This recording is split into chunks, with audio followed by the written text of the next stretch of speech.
আশুরা তথা মুহররমের 10 তারিখে যে আমরা রোজা রেখে থাকি, এই আয়াত থেকে ইঙ্গিত পাওয়া যায় এবং হাদিস থেকে সরাসরি বোঝা যায় যে নবী আলাইহিস সালাতু ওয়াস সালাম হাদিসের মধ্যে বর্ণনা করেছেন। এক হাদিসের মধ্যে এসেছে, আন ইবনে আব্বাস রাদিয়াল্লাহু তাআলা আনহুমা قال আন্না রাসূলুল্লাহ সাল্লাল্লাহু আলাইহি ওয়াসাল্লাম কাদিমাল মাদিনাতা, যে নবী আলাইহিস সালাতু ওয়াস সালাম যখন মক্কা থেকে হিজরত করে মদিনায় আসলেন, মদিনায় আসার পর উনি দেখলেন ফাওয়াজাদাল ইয়াহুদা সিয়ামান ইয়াউমা আশুরা, উনি মদিনায় এসে দেখলেন যে মদিনায় যে তৎকালীন সময় ইহুদিরা বসবাস করত, তারা এই আশুরার দিনে তারা রোজা রাখে তথা মুহররমের যে 10 তারিখ, যেটা আগামী শুক্রবার আসতেছে, এই দিনটাতে তারা রোজা রেখে দিনটা পার করে। তো নবী আলাইহিস সালাতু ওয়াস সালাম বললেন ফাকালু হাজ, নবী আলাইহিস সালাতু ওয়াস সালাম বললেন মা হাযা ইয়াউমুল লাযী তাসুমুনাহু, উনি আশেপাশের লোকদেরকে জিজ্ঞাসা করলেন যেটা কোন দিন, এই দিনে ইহুদিরা কেন রোজা রাখে, তোমরা কি জানো? তখন সাহাবায়ে কেরাম উত্তর দিল ফাকালু হাযা ইয়াউমুন আযীম, তারা বলল যে এই দিনটা অনেক সম্মানিত একটা দিন, এই দিনটা অনেক বড় একটা ফজিলতপূর্ণ দিন। কেন? তখন তারা বলল যে আনজাল্লাহু ফীহি মূসা আলাইহিস সালাতু ওয়াস সালাম ওয়া কওমাহু, যে এই দিনে তথা মুহররমের 10 তারিখে আশুরার দিনে আল্লাহ পাক রব্বুল আলামিন বনি ইসরাইলের নবী মূসা এবং তার অনুসারীদেরকে ফেরাউনের কবল থেকে মুক্তি দিয়েছিলেন। সুবহানাল্লাহ।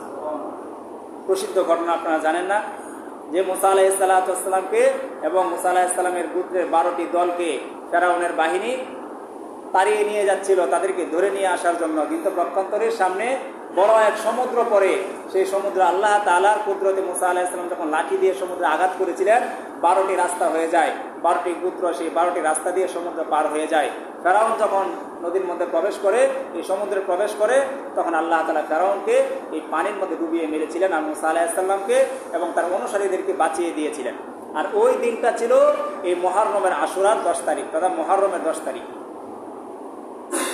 নবী আলাইহিস সালাতু ওয়াস সালাম যখন জিজ্ঞাসা করলেন যে তারা এটা কেন রোজা রেখে থাকে, তখন তারা উত্তর দিল যে এই দিন আল্লাহ তাআলা নবী মূসা আলাইহিস সালাতু ওয়াস সালাম এবং তার অনুসারীদেরকে ফেরাউনের এই কবল থেকে রক্ষা করেছিলেন, এই জন্য তারা এই দিনে রোজা রেখে থাকে।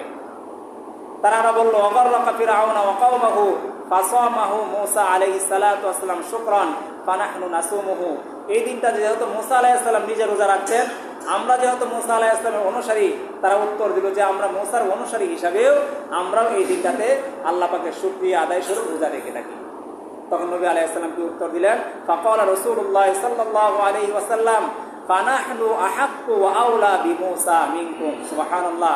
নবী আলাইহিস সালাতু ওয়াস সালাম বললেন, আরে তোমরা যদি মূসা আলাইহিস সালামকে অনুসরণ করতে গিয়ে এই দিনে তোমরা রোজা রাখতে পারো, তাহলে আমি নবী মুহাম্মদুর রাসূলুল্লাহ সাল্লাল্লাহু আলাইহি ওয়াসাল্লাম আহাক্কু ওয়া আওলা বিমূসা, এই রোজা রাখার ক্ষেত্রে বেশি হকদার এবং সবচেয়ে উত্তম কাজ এটা আমার জন্যই করা উচিত। কারণ নবী মূসাও ছিল আল্লাহ পাকের পক্ষ থেকে একজন নবী এবং আমি নবী মুহাম্মদুর রাসূলুল্লাহ আল্লাহর পক্ষ থেকে একজন নবী। সুতরাং একজন নবী আরেকজন নবীকে অনুসরণ করবে, এটা তোমাদের চাইতে আমি বেশি হক রাখি। তখন নবী আলাইহিস সালাতু ওয়াস সালাম বললেন যে ফাসামাহু রাসূলুল্লাহ সাল্লাল্লাহু আলাইহি ওয়াসাল্লাম, নবীজি রোজা রাখলেন, ওয়া আমারা বিসিয়ামিহি, এবং সমস্ত মদিনার মধ্যে যে সাহাবায়ে কেরাম ছিলেন তাদেরকেও আদেশ দিন যে তোমরাও এই দিনটাতে রোজা রাখো। সুবহানাল্লাহ। এটা ছিল আশুরা তথা মুহররমের 10 তারিখে যে আমরা রোজা রেখে থাকি, এই রোজা রাখার সংক্ষিপ্ত একটা ইতিহাস।